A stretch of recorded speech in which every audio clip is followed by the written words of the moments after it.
Quota has been a big topic since the beginning of the federal milk marketing order discussions 5 years ago, so this will be the topic of our second video. The question hovered for a while around how could this unique piece of the California system fit within the confines of the federal milk marketing order. USDA, in their final decision, they really allowed the state to maintain it, but they kicked the can down to CDFA by telling them to manage it. Fast forward through many meetings and a referendum process, and we now have the Quota Implementation Plan, or QIP. It has been working since the FMMO was implemented on November 1, 2018, and has operated mostly without too many hiccups. The basics of it is that it used the same math as it did under the California system, but it's managed differently. If you recall, under California, quota dollars were taken out of the pool to pay quota holders. When we switched systems, the option went away. To get around that, the QIP directs CDFA to collect that same total amount of money from all the grade A milk producers in the state. So instead of a fund collection behind the scenes, it's now a direct in your face withdrawals from producers' check. And I think most of you have noticed it by now, hopefully.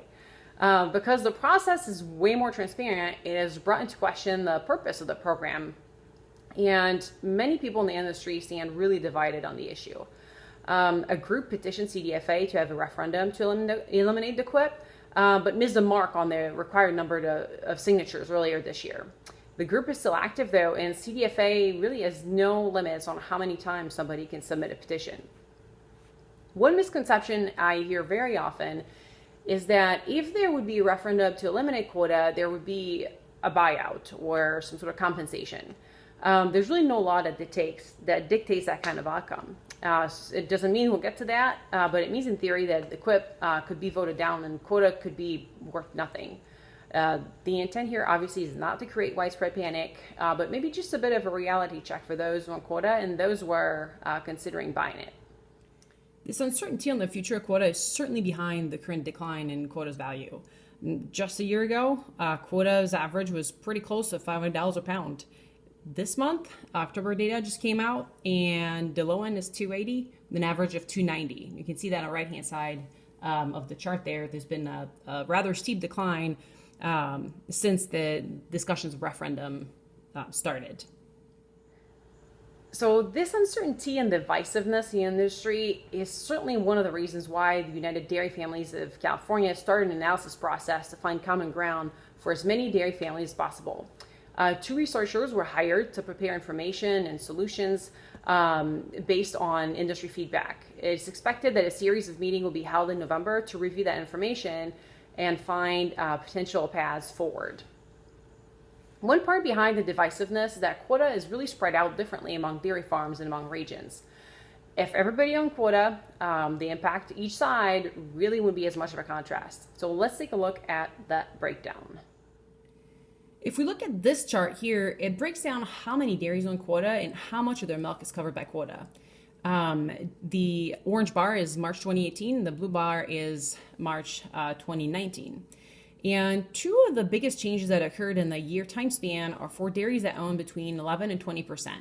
That number dropped by 14 dairies. The number of dairies that has between 91 to 100% of their milk covered by quota went up by 10 dairies. Overall, the number of dairies, though, in total is down 72 in a year. So it's not surprising to see that most categories will go down. Those who own no quota, that went from 530 dairies to 506. It's interesting to note that 16 dairies made the switch on January 1, 2019 to go grade B. And so those dairies cannot own quota, nor do they pay into the system. There's also some variation in where the quota is owned around the state. One can see quota has moved across county boundaries. If you compare the data from October 2018, which is right before the FMMO implementation, to August 2019, which is the latest data.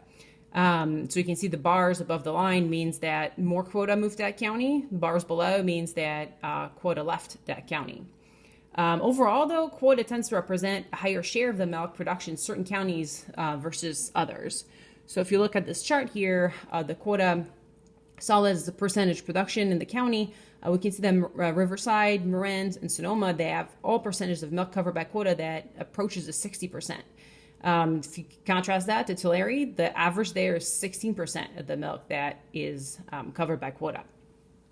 Well, this was a lot of quota data, but stay tuned for another quota-related video next week after the producer review board meeting, so we can provide you with all the latest news. Thanks again for listening, and again, my email is below if you have any questions or suggestions. Until next time, bye.